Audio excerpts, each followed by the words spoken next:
Welcome to our final episode of this lovely game known as Iron Order, at least of this round, I should say. We won. We did it good. We did it nicely. And as we can see here, I was in no threat of being captured by things.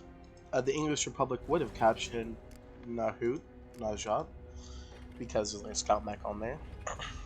But essentially, we did good. I feel. We've defeated everyone. I saw they didn't take over all of North America, but our allies have technically kept the Balkhanate somewhat alive with some of its homeland. The real winner of this, so I'd say, is probably the Yakut People's Regional Government, as I don't think they lost a single piece of land this entire match. So technically... Wait, no, they did. They lost from the Balkhanate. But we won. And it's thanks to Angola, Guyana, and the English Republic. So I just want to thank Debar 150, People's Republic of Angola, Flores 42 of the English Republic, Tama the Great of the People's Republic of Guyana. Wow, all of us are republics, I just realized that. Sad 00 running Dai Nippon Taikoku. User 2128134 in Nueva Louisiana. Grossar Tiger Low of Patagonia. Munchface as the Republic of Australia. Soldier Jude as the Bog Khanate of Mongolia. CERN for being part of the Kiwi Empire. And everyone else who participated in this. It was a fun match. There is some things I could have done differently, like I was getting my production up, but I chilled out more and making units in probably the final 5 or 6 days, basically the final week. I didn't make as many. I didn't realize that I could have been so aggressive and took all these cities sooner. In fact, the only one that would have been really an issue would probably been this little stack here, but I could have done it. So in other words, I should probably make a little bit more scout mechs, or been more aggressive. Because if I'd been aggressive against the Kingdom of Quebec, it worked out really well for us towards the end. We could have gotten a win probably like 5 days earlier, probably 2 to 3 days earlier, I should say. So this isn't a lot of points. Because these are 1 points each, the town's 10, yeah. But we overshot though a lot on the points we needed to win. We were 2.4% over of the necessary points to win. So the whole world is basically ruled by republics. Australia, modern Australia, gets to basically exist with almost no invasions, or none of its provinces lost. So Australia got united. Weirdly enough, it looks like New Zealand partially survived. So that's good for them, at least modern day. If I'm calling it by the countries they are, it's probably modern day, now that the match is over. This is, I believe this right here is modern day Indonesia.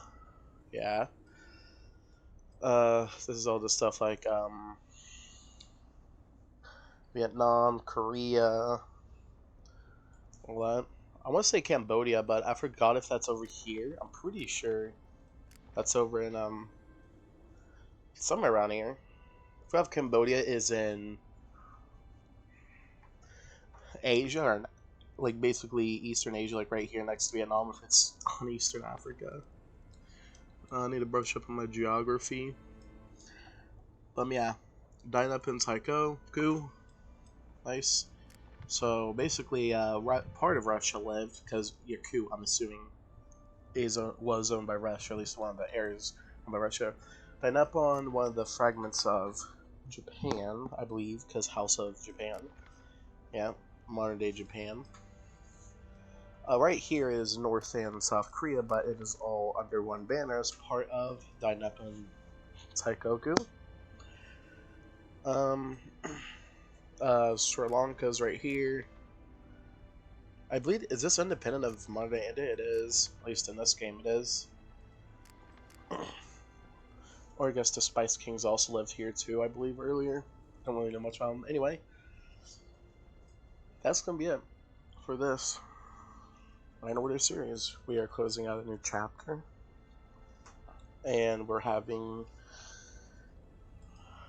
I'm planning on potentially running another game on the 25th, so about maybe 5 days after this video goes live, or maybe even at the start of next month. Of course, if you join my Discord down below, I'll have more information on that. It may not be a Nine Order series, I don't know. Could be Conflict, could even be Call of War, Supremacy. A good chances are it's going to be Iron Order though. But I hope you do like, comment, and subscribe, because it's really helpful to me, helps out, yada yada.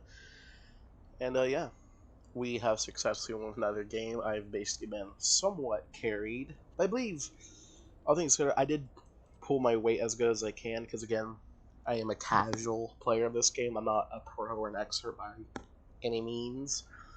I could totally do it though if I tried. But yeah, this is going to be it for my chapter as the California Republic. It was fun playing as them. California Republic does have some benefits, like being on the coastline in this game and going for Navy is pretty good. I had the early advantages with my Navy. I had, I feel like, good resource production and good neighbors too to attack. Now, the only thing that's undesirable though is it's like Baja California. It's like modern day called Baja California, I believe. This little thing sticking out.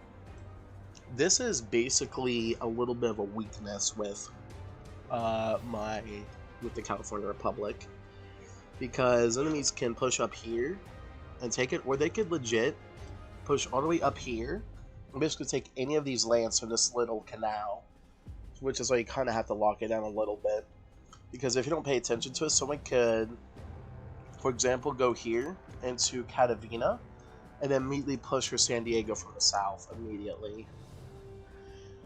The placements of the towns, I do like how the food was inside the nation and on the water border.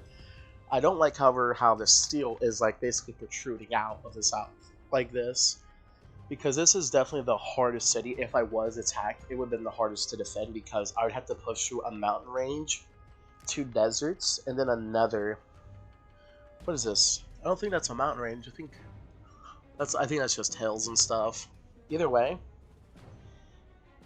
this, oh, you can say how much you're making a day. Okay, this right here is was pretty insane. Pretty insane. I'm assuming it's before industries. Yeah.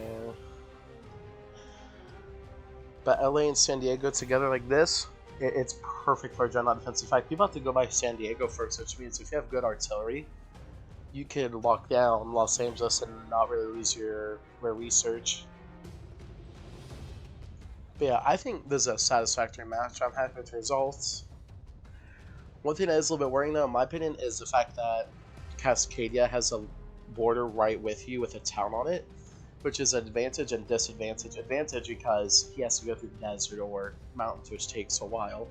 Disadvantage though because you can immediately launch an attack and start taking your land if you wanted to. But all in all, I do stream Monday through Friday, sometimes Saturday. Right now I am streaming Terraria, and as of today, I'm recording this on May 18th, 2023. I have beaten, like, this is just going to be stuff about the stream now, if you want to stay listen.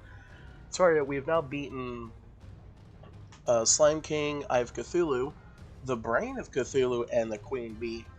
Now I did struggle with the Queen Bee a little bit, but with some buffs by killing the Brain of Cthulhu, getting a ray gun, and a full set of meteorite armor, I have beaten the Queen Bee, and I'm pretty happy with the way things have been going so far in the game.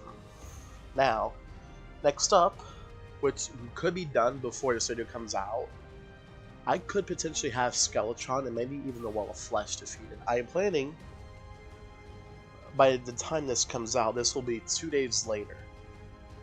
Which means today, tomorrow, and the day of this video being released, that's 3 streams. I'm hoping at least Skeletron will be defeated by then.